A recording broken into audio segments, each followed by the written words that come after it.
Hi, it's Sue. Thanks for joining me for today's Bible reading for April 13th, and I'm reading 1 Kings 3 through 5. Verse 1. Solomon made an alliance with Pharaoh, king of Egypt, and took Pharaoh's daughter and brought her into David's city until he had finished building his own house, Yahweh's house, and the wall around Jerusalem.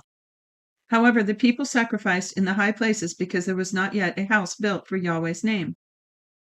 Solomon loved Yahweh, walking in the statutes of David his father, except that he sacrificed and burned incense in the high places. The king went to Gibeon to sacrifice there, for that was the great high place. Solomon offered 1,000 burnt offerings on that altar. In Gibeon, Yahweh appeared to Solomon in a dream by night, and God said, "Ask for what I should give you." Solomon said, You have shown to your servant David, my father, great loving kindness, because he walked before you in truth, in righteousness, and in uprightness of heart with you. You have kept for him this great loving kindness, that you have given him his son to sit on his throne as it is today. Now, Yahweh my God, you have made your servant king instead of David my father. I am just a little child. I don't know how to go out or come in. Your servant is among your people which you have chosen, a great people that can't be numbered or counted for multitude. Give your servant therefore an understanding heart to judge your people, that I may discern between good and evil. For who is able to judge this great people of yours? This request pleased the Lord that Solomon had asked this thing. God said to him, Because you have asked this thing, and not asked for yourself long life, nor have you asked for riches for yourself, nor have you asked for the life of your enemies, but have asked for yourself understanding to discern justice, behold, I have done according to your word. Behold, I have given you wise. Excuse me one sec. I'll make a note. Okay. So he says, Behold, I have given you a wise and understanding heart, so that there has been no one like you before you and after you, none will arise like you. I have also given you that which you have not asked, both riches and honor, so that there will not be any among the kings like you for all your days. If you will walk in my ways to keep my statutes and my commandments as your father David walked, then I will lengthen your days. Solomon awoke, and behold, it was a dream. Then he came to Jerusalem and stood before the ark of Yahweh's covenant and offered up burnt offerings, peace offerings, and made a feast for all his servants. Then 2 women who were prostitutes came to the king and stood before him. The one woman said, "O my lord, I and this woman dwell in one house. I delivered a child with her in the house. The 3rd day after I delivered, this woman delivered also. We were together. There was no stranger with us in the house, just us 2 in the house. This woman's excuse me. This woman's child died in the night because she lay on it. She arose at midnight and took my son from beside me, while your servant slept, and laid it in her bosom, and laid her dead child in my bosom. When I rose in the morning to nurse my child, behold, it was dead. But when I had looked at it in the morning, behold, it was not my son whom I bore. The other woman said, No, but the living one is my son, and the dead one is your son. The first one said, No, but the dead one is your son, and the living one is my son. Thus I spoke before the king. Then the king said, One says, This is my son who lives, and your son is the dead. And the other says, No, but your son is the dead one, and my son is the living one. The king said, Get me a sword. So they brought a sword before the king. The king said, Divide the living child in 2, and give half to the one and half to the other.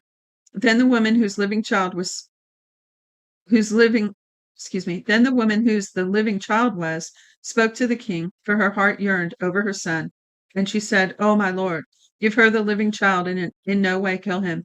But the other said, He shall be neither mine nor yours. Divide him. Then the king answered, Give her the living child, and definitely do not kill him. She is his mother. All Israel heard of the judgment which the king had judged, and they feared the king, for they saw that the wisdom of God was in him to do justice. King Solomon was king over all Israel. These were the princes whom he had: Azariah the son of Zadok the priest, Elihoreph and Ahijah the sons of Shisha, scribes, Jehoshaphat son of Ahilud the recorder, Benaiah the son of Jehoiada was over the army, Zadok and Abiathar were priests, Azariah the son of Nathan was over the officers, Zabud the son of Nathan was chief minister, the king's friend, Ahishar was over the household, and Adoniram the son of Abda was over the men subject to forced labor. Solomon had 12 officers over all Israel who provided food for the king and his household. Each man had to make provision for a month in the year. These are their names: Ben-Hur in the hill country of Ephraim, Ben-Decker in Machaz of Shaibim, Beth-Shemesh and Elon, Beth-Hanin, Ben-Hesed in Aruboth, Soko and all the land of Hepher belonged to him. Ben-Abinadab in all the height of Dor, he had Taphath, Solomon's daughter, as wife. Bana the son of Ahilud in Tanakh and Megiddo, and all Beth-Shin, which is beside Zarathan, beneath Jezreel, from Beth-Shean to Abel Maholath, as far as beyond Jachmim. Ben-Geber in Ramoth-Gilead, the towns of Jair, the son of Manasseh, which are in Gilead, belonged to him, and the region of Argob, which is in Bashan. 60 great cities with walls and bronze bars belonged to him. Ahinadab the son of Edo in Mahanaim, Ahimaaz in Naphtali. He also took Basemath, the daughter of Solomon, as wife. Banah the son of Hushi in Asher and Beloth. Jehoshaphat the son of Paruah in Issachar. Shimei the son of Elah in Benjamin. Eber the son of Uri in the land of Gilead, the country of Sihon, king of the Amorites, and the Og, the king of Bashan. And he was the only officer who was in the land. Judah and Israel were numerous as the sand which is by the sea, in multitude, eating and drinking and making merry. Solomon ruled over all the kingdom, from the river to the land of the Philistines and to the border of Egypt. They brought tribute and served Solomon all the days of his life. Solomon's provision for one day was 30 cores of fine flour, 60 measures of meal, 10 head of fat cattle, 20 head of cattle out of the pastures, 100 sheep, besides deer and gazelles and roebucks and fattened fowl. For he had dominion over all the side of the river, from Tifsah even to Gaza, over all the kings on this side of the river, and he had peace on all sides around him.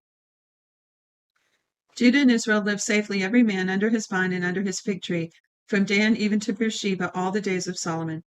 Solomon had 40,000 stalls of horses for his chariots and 12,000 horsemen. Those officers provided food for King Solomon, and for all came to King Solomon's table, every man in his month.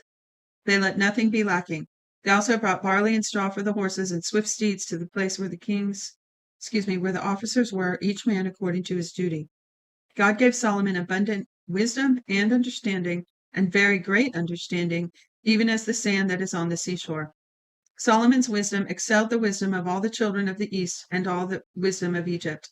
For he was wiser than all men, than Ethan the Ezrahite, Heman, Calco, and Darda, the sons of Mahal, and his fame was in all the nations all around. I wonder how many people were in the earth in those days, what the population was.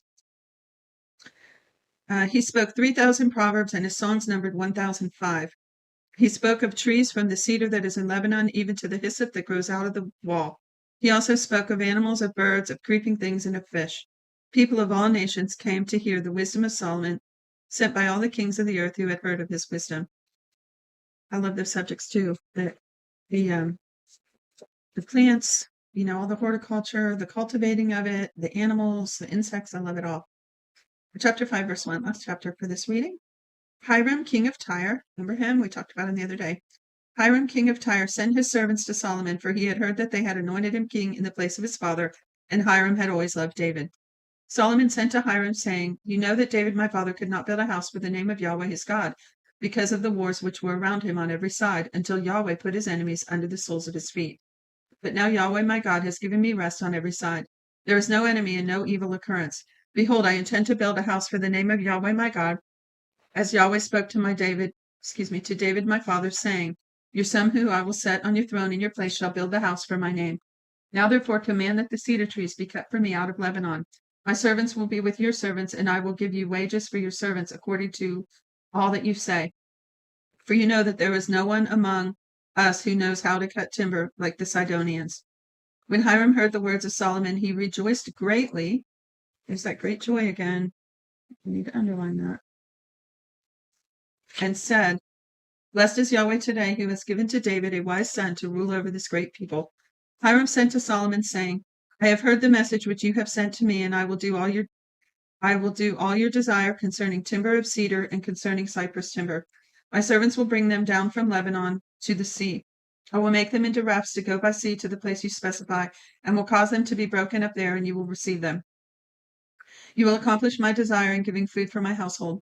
So Hiram gave Solomon cedar timber and cypress timber according to all his desire. Solomon gave Hiram 20,000 cores of wheat for food to his household and 20 cores of pure oil. Solomon gave this to Hiram year by year. Yahweh gave Solomon wisdom as he promised him. There was peace between Hiram and Solomon, and the two of them made a treaty together. King Solomon raised a levy out of all of Israel, and the levy was 30,000 men. He sent them to Lebanon, 10,000 a month by courses for a month. They were in Lebanon and 2 months at home, and Adoniram was over the men subject to forced labor. Solomon had 70,000 who bore burdens and 80,000 who were stonecutters in the mountains. Besides Solomon's chief officers who were over the work, 3,300 who ruled over the people who labored in the work. The king commanded, and they cut out large stones, costly stones, to lay the foundation of the house with worked stone. Solomon's builders and Hiram's builders and the Givelites cut them and prepared the timber and the stones to build the house. And that's it.